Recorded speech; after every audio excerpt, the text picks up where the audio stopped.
dhismahan wuxuu ku yaalaa magaalada Hargeysa gaar ahaan xaafadda New Hargeysa degmada Macalin Haruun cabir ahaan dhismahan wuxuu ku fadhiyaa 18 mitir wajahada iyo 24 gudagala oo xagga gudaha waxaanu arki doonaa gudaha oo aynu geli doono si aynu soo aragno featureska gudaha oo ka kooban yahay buildingkan.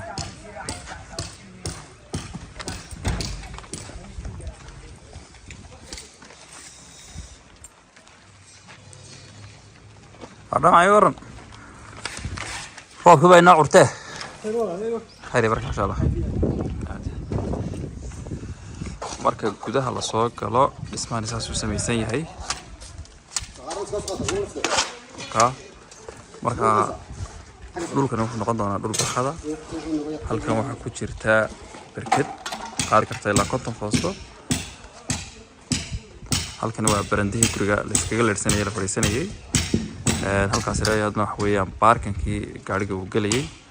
Dhulkan waxa ka go'ay doona oo laga sameyn doona beero iyo waxyaalo badan oo kale ayaa ku jiri doona.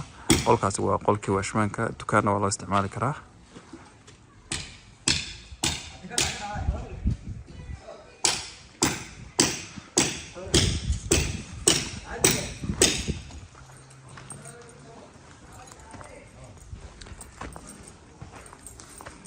halkan waa barandihii waa marka guriga laga galayo.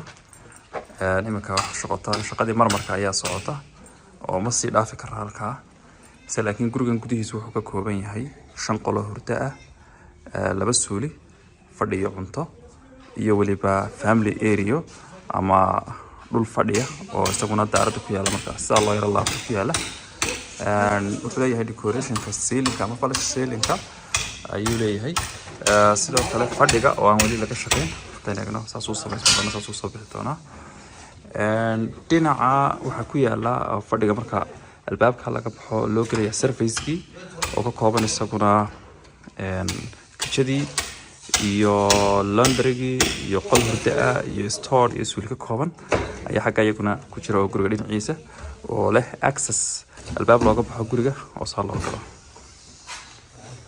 marka halkan oo kale barandaha iska joogto view aan ugu talagalay in dhismahan helo waxa weeyaan area-dan dhan haddana dhamad haysataa.